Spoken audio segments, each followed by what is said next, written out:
So Big Brother is back. It started on Sunday. Wow, what a fantastic house it is. Laura and I watched the opening show last night. Quite excited, like many people are. And got to be honest, we're feeling quite a buzz as well. We put a post out on one of our Facebooks and got hundreds and hundreds of comments. And I could honestly say about 95% of them were people saying, yes, excited, can't wait for it, can't wait to see the characters. And that was about 4 hours before the show went out on Sunday, 9 o'clock live. AJ and Lee done good. They must have been panicking, really nervous, you know. I felt as if they could have done a bit more interaction with the audience, but they didn't. You know, when they were bigging them up, or let's bring another one in, what do you think? Because I'm a fan of AJ, I do like her, she's a good old northern girl. But yeah, she's cool. But maybe they were told no interaction with the audience, just get on with business. And what a bunch of characters there are in there. I've got my little print out here because I can't remember all their names. Jenkin was the first lad who, when he's 25 from Wales, he appeared a little bit overexcited. Whether he was putting that on or whether that was just nerves, adrenaline. He was the first person getting out the car and going on the stage. And he did actually work for Butlins. He was a rep, so yeah, a little bit too overexcited for me. But let me know in the comments what you think of them, each and every one of them. Secondly, we had Farida. That was an Indian lady. She's 50 years of age. She's a Muslim and she's from Wolverhampton outside of Birmingham there. She seemed quite nice. Everyone was commenting on how beautiful and colourful her attire was, her clothing. So let us know if that's your taste or not. And then we've got Tom. Tom was a young man, only 21. He's a butcher. I used to be a butcher, I don't know if you know, but when I was 13 years of age, I was a butcher every day after school and Saturdays up until I was about 18. So yeah, I'm going to be on his side of being a butcher. And he's from Somerset, so he's probably going to like cider, isn't he? Not just being stereotyped, like cider from Somerset. I like cider, not from Somerset. Next we have number 4, Hallie. I can't picture Hallie. 18, youth worker. Oh yes, Hallie. She was the really big, tall, blonde girl with the black dress. I've put, look, she had a little bit of an attitude initially, a bit of a diva. Don't know whether that'll come out or that was just the impression that I got on the night. Me and Laura were trying to see who was who in this. We've got Trish as well, 33-year-old, a single mum from Luton. Trish, that's right, yeah. She hates the Tories, she said. She wasn't happy with, she was quite confident. Yeah, I thought she was okay. Let's see what comes out of her. Then we've got number 6. I hope I'm pronouncing this right. Yinrun. Yinrun was the small Chinese lady.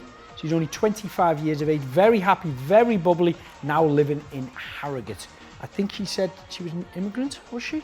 I think so. I think she's not long been in the UK. And then we've got number 7, Jordan. Yeah, just looked at his face before I've even read my notes. Didn't really like Jordan. He's a lawyer, so best be careful about what he says. From Scunthorpe. A little bit boring.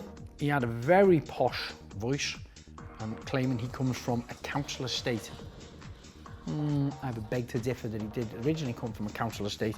He may have owned a couple of council estates. Or he's putting his accent on, who knows, I don't know.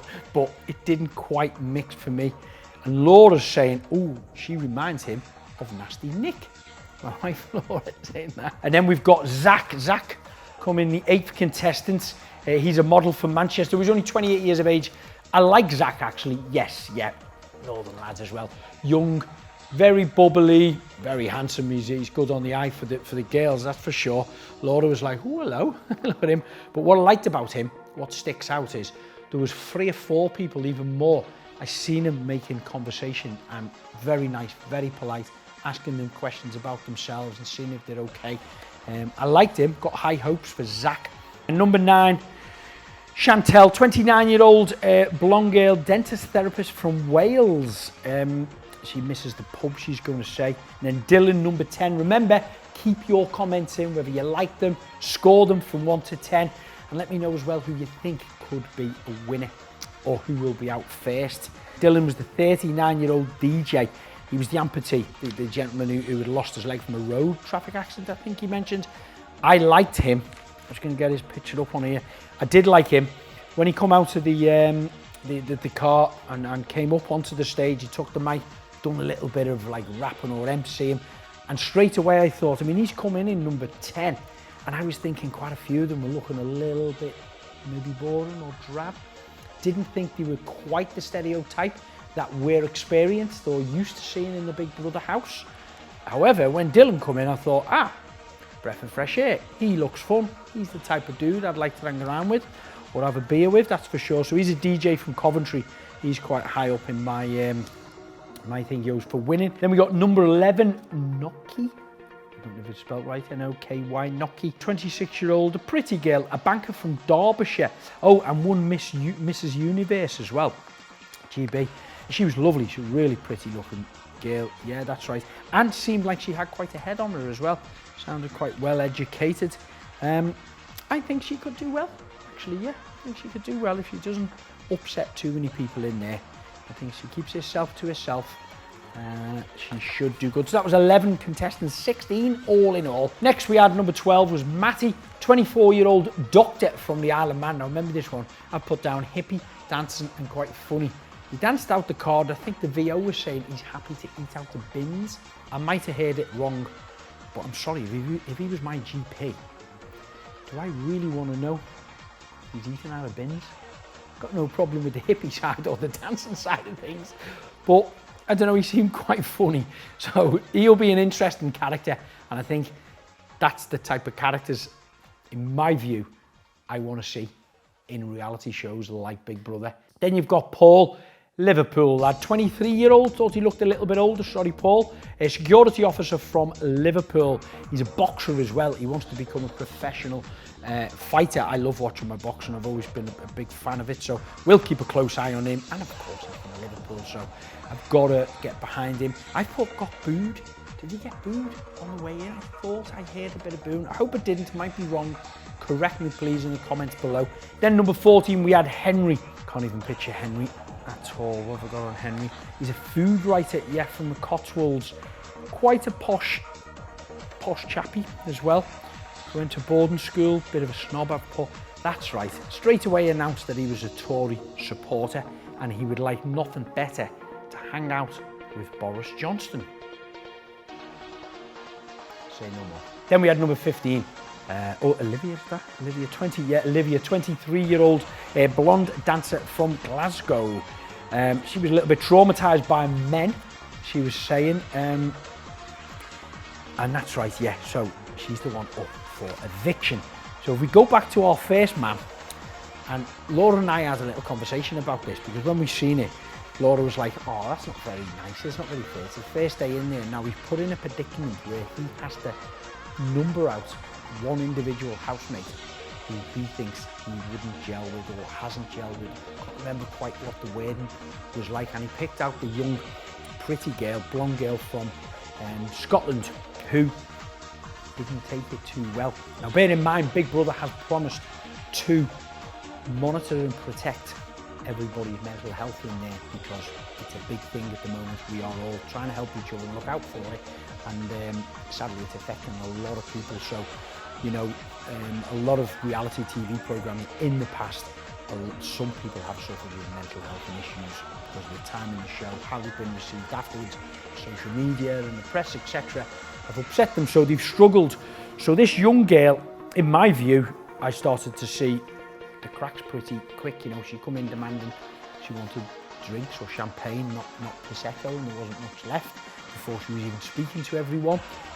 There was tears. She didn't want to speak to him, obviously blaming him. But you've got to remember, this is Big Brother. They're putting you in that predicament. In my view, if you're not strong enough to take that, don't go in. Get out the kitchen if it's too hot for you. Don't go in these type of programs if you can't take criticism. You know, and it's been like that for 23 years in every type of reality TV show. If you can't take criticism, you're in the wrong job, and then you're in the wrong show. Now, finally, number 16 of the housemates was Kerry. She came in a wheelchair. She got out of her car. She had a walking stick. Multiple sclerosis she has. And she's an NHS worker. I think she's worked there for over 25 years, so straight away you like her, don't you? You kind of love her because she's worked there for 25 years. She's from Essex. She is up there in my favourites. Not because of 25 years in the NHS, of course, but what I did like about her, when the young girl we mentioned a moment ago, Olivia, getting upset about being evicted, she was quite a good strong rock, you know, kind of saying it's going to be okay and it's not this, he didn't mean it. And I think I've seen her 2 or 3 times talking to people, just kind of reassuring them. So I think she's going to be a very strong, like really that strong motherly character, you know, who looks after everybody in there. I think she's going to do well, and I hope she does well, actually. I really hope she stays in. That was Kerry. Now, some of the journalists I've just been speaking to have asked, did it have any scent or feeling of Love Island, of course being ITV2? Some of them said no to me. I said I sensed a tiny little bit, and I'll tell you where. You may differ, and please do let me know in the comments. I know you will. I felt when Big Brother was doing a couple of the little tasks, you know, the hide and seek one, what is it, the dance and stop when the music stops and all things like that. And then they got, of course, poor Jenkin to eliminate out someone that he didn't feel he would gel with. I felt just a few of them were kind of geared up and just felt a little bit of a flavouring of Love Island for me. So what's your thoughts? Let us know about that. Oh, just one more thing. Marcus Bentley, my dear friend, love Marcus Bentley, the voiceover, the voice of Big Brother. He's been on every Big Brother show throughout. It didn't sound initially like it was his voice throughout when they were talking to the housemates. But I think once the show is starting to get edited, I'm hoping he's going to be in on it every day. I'm wishing he is, because I have seen some of his posts on social media, getting a train back and forth to London and going to the studio. So come on, Marcus, we need you there. Okay, so that's my 16 housemates all in. Please let me know your comments. Who's your favourite? Who's your worst? Dress sense? Who annoys you? Whatever it is, it doesn't matter. And I will try to answer to each and every one of you. We're rounded up here now, and we're going to try and come to you probably every day. We do have my blog on the Craig Phillips YouTube channel, and of course we do our DIY stuff over on the Mr. and Mrs. DIY YouTube channel as well. And we're sociable on all of our social media, whether it's Instagram, TikTok, Facebook, who else is it? Who else are we on? Twitter? Yeah. We do them all. So any comments, any posts, fire them all in and we'll do them. Now, as mentioned, I'm doing a radio interview with Brian Dowling tomorrow. We'll film that as well, so we'll be on a Zoom call, we'll see him. He'll be asking me questions and I'll ask him some questions. Who would you like for me to get on a Zoom call? I think a few of you might say Nasty Nick. He's in Sydney, Australia at the moment, and I haven't seen him for about 6 years when Laura and I were last out in Australia.